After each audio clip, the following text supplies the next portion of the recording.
Hi everybody. I got a question from one of your classmates about this problem, 22-4A. And it's not, it's not that the problem itself isn't that difficult, but I think getting used to the spreadsheet is. That's what's tough about it. And what they're trying to do is get a cash budget done for this month and for the 3 months ending. So we've got May, June, and July.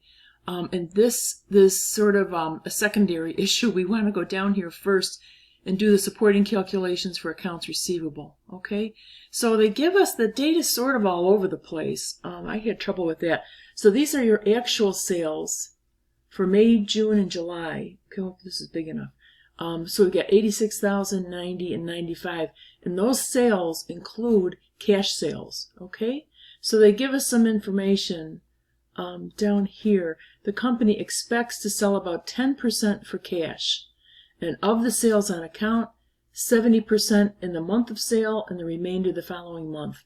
Okay, so just simply, let's do May's sale. This is March. Let's do May's sales. That's April. Let's do May just to see what a current month looks like. Okay, in May, we would have had 86,000 in sales. I've got it here someplace. This is in a table. It'll be easier to see. Oh, yeah, the 86,000 right up here. Okay, so times 90%, because 10% of it is in cash. Okay, so that's what would be in accounts receivable, and then 70% of it would be collected in June. Okay, that's for May, and then the rest of May's sales would be collected in July. So that's times the 90% and the 30% remaining. Okay, does that make sense? I hope it does. The ones for the earlier months, I think the current months are easier to see. Like June sales, let's look at June. June sales are 90,000. So that would be June sales, May sales.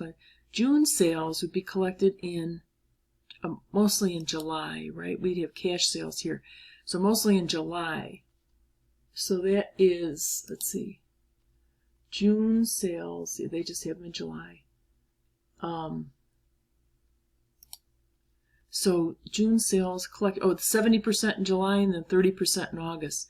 So this would be, okay, they're 90,000, or 90, July sales are 95,000. So this would be equal to 95,000 times 0.9 times 70%. Okay, and it's not right. Okay, what did I do? These are June sales. So June sales. Oh, that's July. June's are 90,000. Sorry. So this would be 90,000. Okay, yeah. So 90,000 would be collected in 90,000 times 90%, because the 10% is in cash, times 70%. Okay. So let's go back to an old one now. Now March's sales would be collected in April and May. So in May, and they gave us that information down here when they talked about receivables. So accounts receivable had a balance of 90,000 in it, 72,000 from April sales and 18,000 from March sales. So so that's 72,000 in April. So oh, no, we're looking at March. So 18,000 from March. So March, that's the remainder in accounts receivable, and that would all be collected in May. Okay, 70% came in April, and 30% came in May. Okay, now let's look at April sales. So April sales are March and April. April is 72,000. So this is 72,000 times 70% would be collected in May. Okay? And the rest of it, the 30%, 72,000 times 30% would be collected in June. And the other thing I wanted to tell you is that you wouldn't have any 90% with these numbers, because these already came out of accounts receivable. So these would have been charged sales. Okay? Yeah. All right. And then these are May sales collected in June. Yeah, and took sales. So this looks pretty good. Sales on account percentage. March sales. I don't know. I guess we could put these in here. So the sales on account for March were, maybe that would have made it easier for me. Oh, I don't know what they were. Let's see if they really want that in there. Sales on account.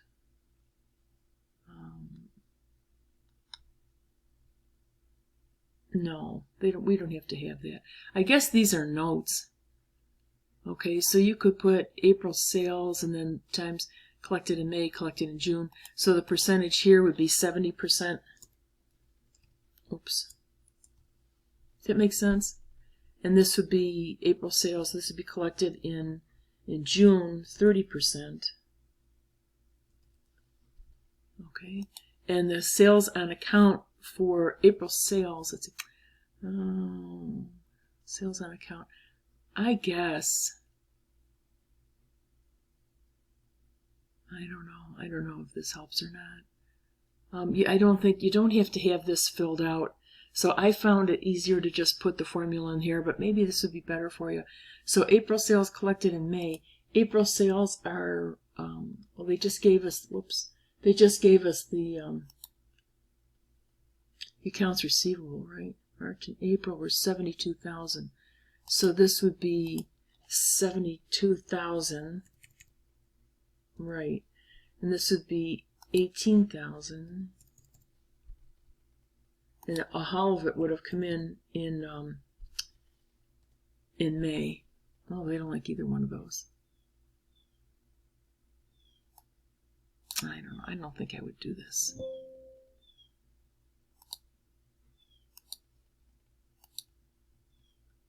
Okay. All right. Let me know if this helps or not. And then they'd have the same sort of process happening with payments for manufacturing costs, but these are easier to do. Because they don't have the cash piece for in the beginning. Okay, so what we're heading for is this cash budget, and here's your cash receipts. That's the cash receipts from cash sales. So May's sales were 86,000, and 10% were cash sales. Okay, same thing here for June. June sales were 90,000. And 10% were cash sales, so that would be the cash that came in from those. And the same thing for July. Total sales were 95,000, and we're putting in 95,000 times 10%. Huh.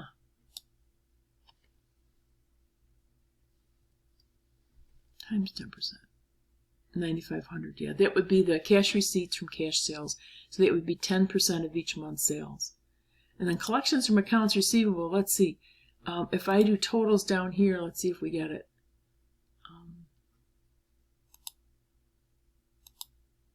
Oh no. It's got to go up here. So we want it from 44 to, let's make it 51.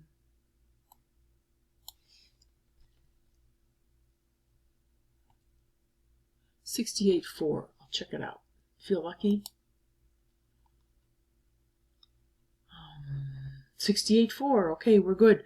So we can take this then and maybe pull it across. I'll copy it. 75,780. That's right. And this is 79,920. That's correct. Okay. So I hope that helps a little bit. These don't have to be filled in here. I actually think it's easier just to put it in the sale. And March sales are only collected in May, so you've got a lot of blanks here. It's not like everything has to be filled in. So do this, and then if you've got more questions, let me know, okay? I'll be around. Alrighty. Sorry this is so long.